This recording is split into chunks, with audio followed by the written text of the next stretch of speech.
Mirëmbrëma të gjithëve, mirë se erdhët në Vision Plus, mirë se erdhët në Ekozon. Do të njihemi për të gjitha zhvillimet ekonomike të ndodhura gjatë kësaj jave. Çmimi i naftës në tregun vendas arriti në kufin të 200 lekëve për litër, ndërkohë qeveria njoftoi ngritjen e një task force e cila do të monitorojë në mënyrë të përditshme çmimet e shitjes me pakicë të karburanteve për të parë nëse ka abuzime të mundshme në treg apo jo. Disa vende në fakt dhe disa shtete përreth po nxitojnë të marrin vendime për të frenuar rritjen abuzive të çmimeve të karburanteve në treg dhe më e fundit është edhe shteti fqinj Greqia, e cila ka kufizuar marzhin e fitimit për operatorët në këtë sektor. Paga mesatare ndërkohë në shkallë vendi arriti në 87.000 lekë në fund të vitit 2025 nga 77.000 lekë që ishte në fund të vitit 2024. Rritja është me gati 8.4%, ndërkohë që rritja më e lartë e pagave është konstatuar në aktivitetet e informacionit dhe komunikacionit. 2 vite nga miratimi në parlament, ligji basteve online ende nuk është bërë efektiv pasi nuk kanë dalë aktet në ligjore. Ministri i Financave njoftoi se është duke u marrë ekspertizë ndërkombëtare për hartimin e këtyre akteve në ligjore që sipas tij do të publikohen së shpejti. Ndërkohë është anulluar gara për ndërtimin e portit të ri në Porto Romano. Kompania e mbetur e vetme në garë është tërhequr për arsye ekonomike, njoftoi ministri i infrastrukturës gjatë kësaj jave. Ndërkohë, ne do të ndalemi në emisionin e sotëm tek çështja dhe tregu i hidrokarbureve dhe tek çmimi i naftës që na prek në fakt të gjithëve. Gjatë kësaj jave ne pam që çmimi i naftës arriti pranë kufive të 200 lekëve për litër, duke kulmuar pra në mes të javës me 198 lekë për litër, por që për ditët në vazhdim pati një trend rënës për të mbetur në kufin të 195 apo 193 lekëve, ndërkohë që për shkallëzimi i luftës në lindjen e mesme mbetet ende krijon një pasiguri të madhe lidhur me ecurinë se si do të jetë çmimi i naftës.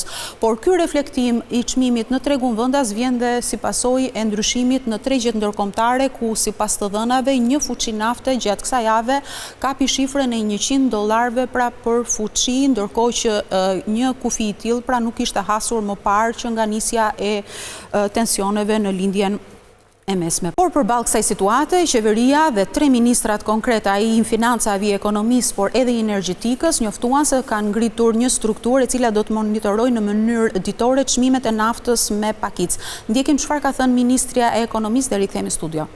Ne do të marrim çmimet e placit dhe gjithashtu do të shohim se me çfarë çmimi çdo ganojnë çdo ditë kompanitë e shumicës, për të kuptuar pastaj nga ana tjetër do të mbledhim çmimet e tregut, pra çmimet e tregtimit me pakicë, për të kuptuar se sa janë marzhet dhe a janë marzhet që pasqyrojnë realitetin e çmimeve të bursës apo marzhet janë të tepruara dhe pasqyrojnë një tendencë abuzuese të tregtarëve. Por pavarësisht monitorimit që po i bëhet tregut për sa i përket çmimet që ofrojnë operatorët privat, Shqipëria vazhdon të mbetet një ndër vendet me çmimin më të lartë të naftës që tregton në vend dhe konkretisht nëse do të shohim të grafik që është marrë nga Global Petroleum Prices, është një platformë e cila jep në mënyrë të përditshme, updateon në mënyrë të përditshme çmimin e naftës mes 135 shteteve, Shqipëria rezulton se është mes 10 vendeve me çmimin më të lartë në botë. Kemi në vend të parë Hong Kongun që e ka me 3.3 euro,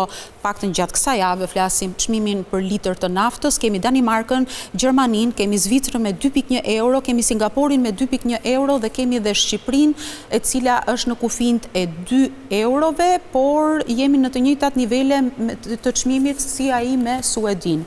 Por pse Shqipëria ka këtë çmim të lartë nafte? Ministra e Financave, Ministra e Ekonomisë në fakt sqaroi se kjo vjen si pasojë e taksës së qarkullimit. Ndjekim se çfarë ka thënë ministria dhe rikthehemi. Ajo çka e ndikon çmimin është një diferencë e madhe që ne kemi ndërmjet çmimit të naftës në vende në rajon, është taksa e qarkullimit, e cila ndryshe nga vendet e tjera të rajonit paguhet në naftë dhe jo në makina. Pra vendet e rajonit taksën e qarkullimit e paguajnë në makina. Por shumë vende pranesh kanë nisur të marrin masa për të frenuar rritjen abuzive të çmimeve të karburanteve në vend. Po Shqipëria çfarë masash do të marrë? Për këtë do të flasim në emisionin e sotëm, ndaj na ndiqni.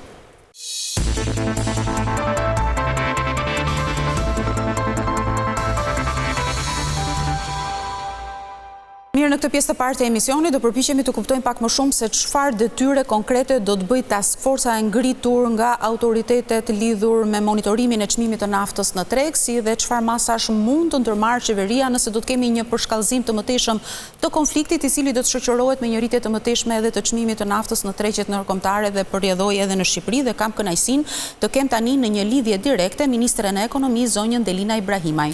Zonja Ibrahimaj, faleminderit që pranove ftesën. Faleminderit juve, përshëndetje.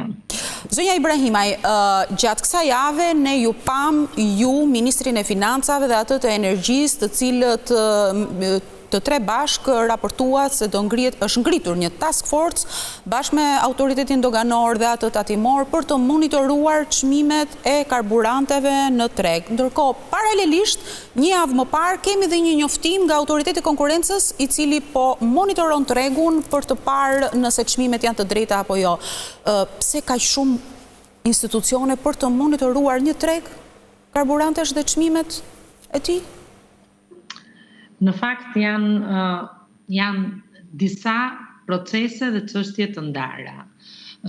Autoriteti konkurrencës brenda të gjithë atë kapacitetit që ka dhe si institucion i pavarur, ka një proces të cilin e ndjek dhe ka detyra specifike në lidhje me abuzimet apo me shfaqje të një tregu nëse është oligopolistik apo jo, pra bën kontrollet e veta. Ndërkohë që ne si Ministri Linje që lidhemi me tregun e karburanteve, gjithashtu kemi marrë masat në mënyrë të menjëhershme që prej fillimit të luftës dhe prej bllokimit të kanalit të Hormuzit, që të aktivizojmë të gjitha entitetet shtetërore me qëllim monitorimin sa më të mirë të situatës dhe garantimin e mos spekulimeve apo abuziveve me tregun e karburanteve.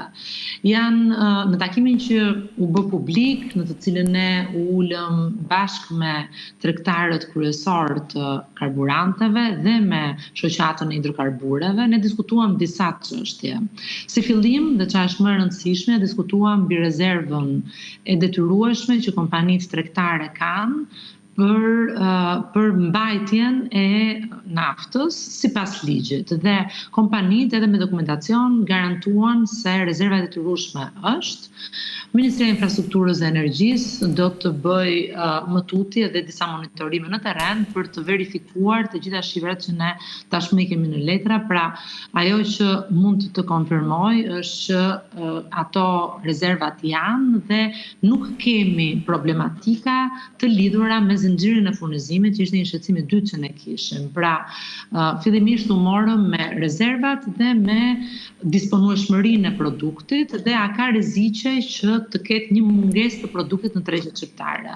Për këtë u garantuam, pasi pjesa më e madhe e tregtarëve kanë kontrata afatgjata me furnitorët e tyre, të cilët nuk kalojnë nga kanali i Hormuzit, pra nuk ka një rrezik momental për një furnizim të munguar.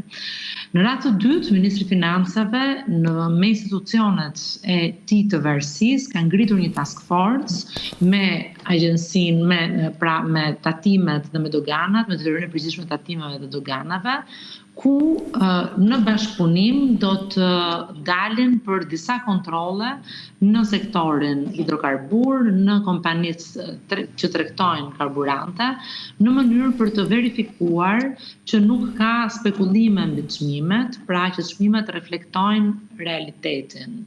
Në rast se do të materializohen raste të cilat tatimet dhe doganat do të marrin informacion në bazë të kontrolleve që do të bëjnë, që kompanitë i kanë rritur çmimet në mënyrë spekulative, ndonë se kanë pasur rezerva me çmime të tjera, atëherë do të ndiqen procedurat sipas kodit të procedurave tatimore dhe doganore për vlerësime të ardhurave dhe të llogarive të bizneseve.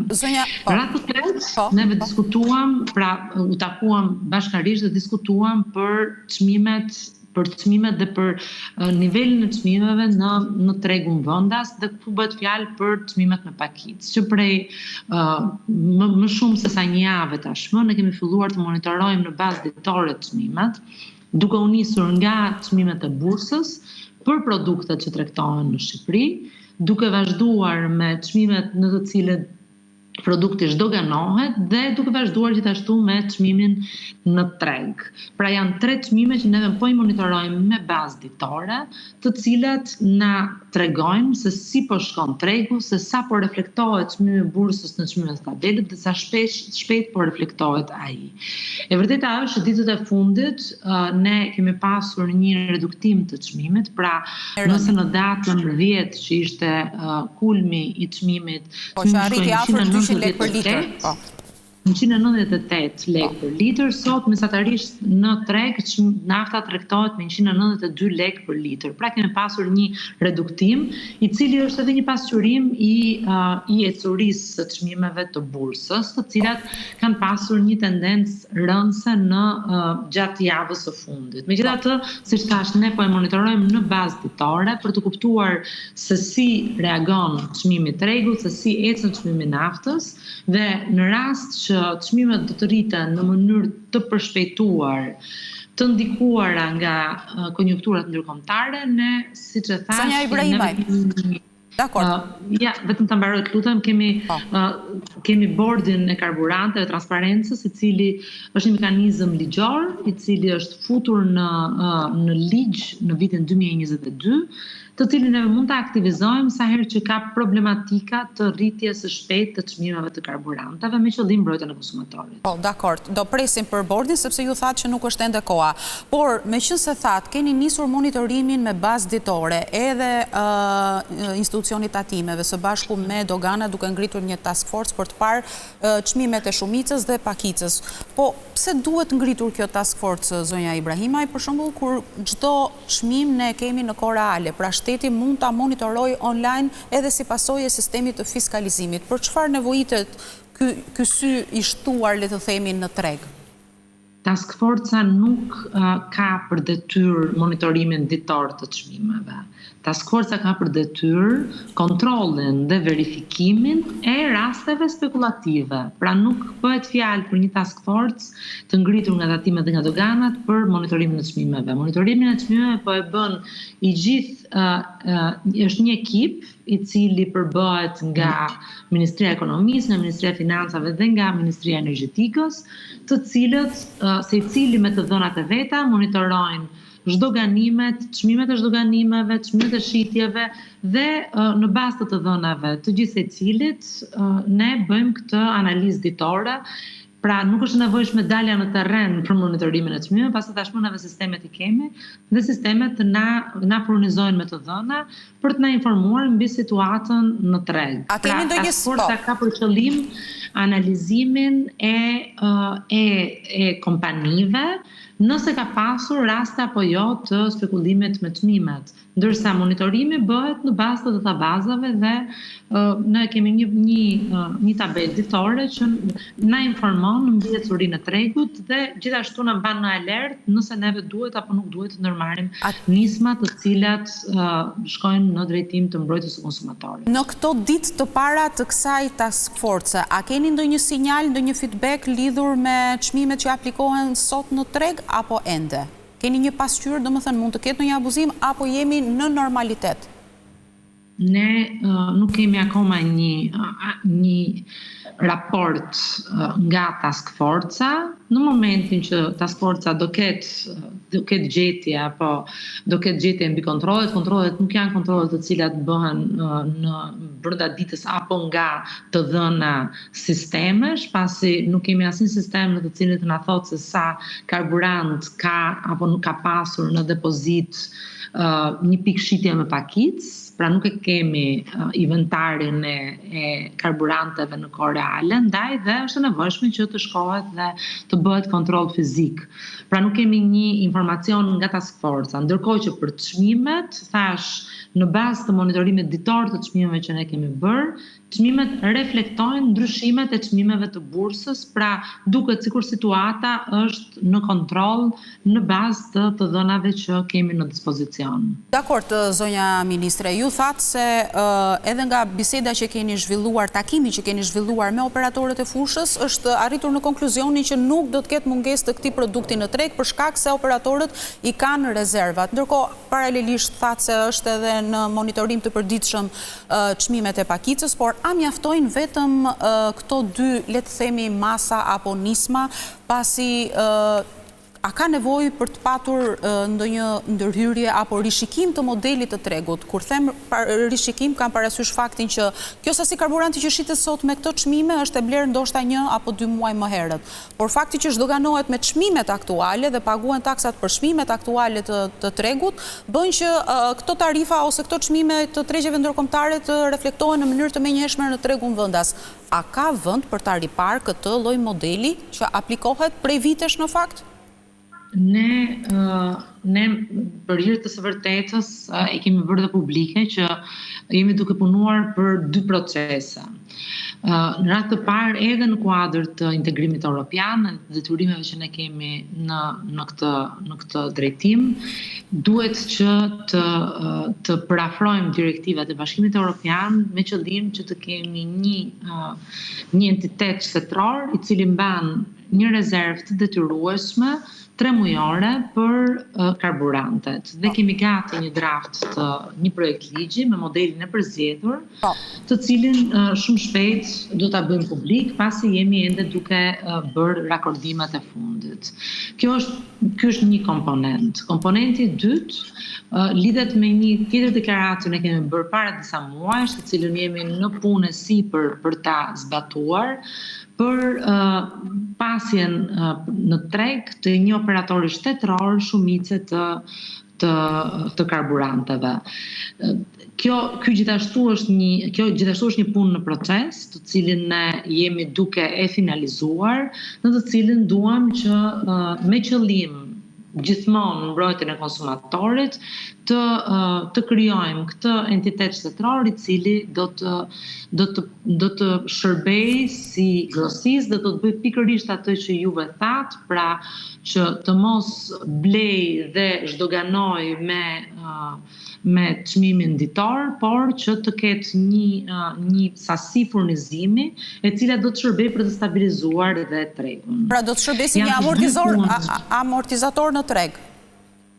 Jo, janë të 2 punë që janë në proces, neve sapo të kemi patjetër një mënyrë funksionimi, do ta bëjmë publike dhe ta vendosim në dispozicion të publikut. Jemi duke punuar intensivisht për të finalizuar të 2 këto projekte, pra qoftë të rezervës së detyrueshme 3 mujore, qoftë të agjencisë që do të mbajë rezervën e detyrueshme 3 mujore, qoftë dhe të një operatori tregtar shtetëror.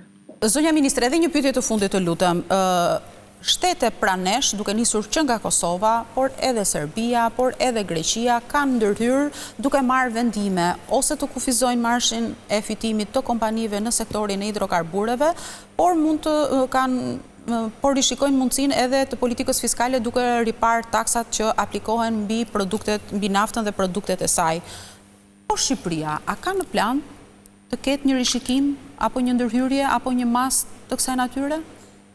Unë thash që ne kemi legjislacionin në fuqi, i cili na lejon që nëse çmimet do të rriten në mënyrë të shpejtë dhe eksponenciale, neve do të futemi në një regjim tjetër të përcaktimit të çmimeve të karburanteve, i cili është një regjim ku ka një formulë të specifikuar në ligj, është një akt normativ që ne kemi miratuar në vitin 2022 dhe në bazë të asaj formule përcaktohet çmimi maksimal i shitjes në shumicë dhe çmimi maksimal i shitjes në pakicë. Pra, në momentin që çmimet do fillojnë të rriten në mënyrë të përshpejtuar, ne kemi alternativën të gatshme, ligjore, për të futur në këtë regjim. Kjo sa i takon karburanteve dhe marzheve të fitimit të karburanteve, që është një ndërhyrje ligjore që pjesa më e madhe e shteteve është duke ndërmarrë.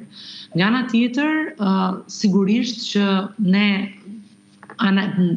gjatë gjithë kohës analizojmë sistemin e taksave dhe sigurisht që qëllimi ynë i gjithmoshëm është ekonomia shqiptare të impaktohet sa më pak nga krizat dhe që buxheti i familjeve shqiptare të impaktohet sa më pak nga krizat. Ne për këtë arsye monitorojmë në bazë ditore jo vetëm çmimet e karburanteve, por edhe çmimet e energjisë në bursa dhe çmimet e ushqimeve për produktet kryesore të shportës, me qëllim që të shohim luhatjet e ndryshme dhe se si përcillet ndryshimi i çmimeve të karburanteve në sektor të tjerë, dhe pa diskutim që në diskutimet tona të brendshme kemi alternativa të ndryshme për se si ne do të veprojmë nëse do të materializohet një skenar apo një skenar tjetër në ekonomi. Ne kemi treguar në vitin 2022-2023 kur çmimet u rritën në mënyrë të jashtëzakonshme. Po, që patëm dhe bordin edhe të çmimeve të ushqimeve. Bëm ndërhyrjet e duhura dhe në fakt ajo që ndodhi ishte që inflacioni në vend ishte më i ulët se sa në çdo vend tjetër të rajoneve të Europës dhe nuk u materializua as ngadalësim ekonomik, as rënje punësimit, pra dham incentivat e duhura dhe stimujt e duhur në mënyrë që tregu të mos ngadalësoj, duke u munduar që të ndërhyrim sa më pak në të. Të njëjtën gjë jemi duke bërë tani, jemi në një regjim ku kemi një komunikim të vazhdueshëm ndërmjet ministrive përgjegjëse me qëllim që të monitorojmë në bazë ditore dhe të diskutojmë për gjithë skenarët që mund të materializohen dhe politikat që neve mund të ndërmarrim nëse skenarët materializohen. Duke shpresuar që mos kemi në rritje të mëtejshme të çmimit të naftës, unë të falenderoj që ndave me mua këto opinione. Faleminderit juve. Nderuar miq, kemi një shkëputje publicitare dhe do vijojmë edhe në pjesën e dytë të emisionit të flasim për tregun e hidrokarbureve dhe konkretisht për një standard apo një kërkesë ligjore që kërkon Bashkimi Evropian, atë të rezervës që duhet të mbajnë operatorët apo Shqipëria për 3 muaj importe apo edhe për 2 muaj konsum. Vetëm pas pak.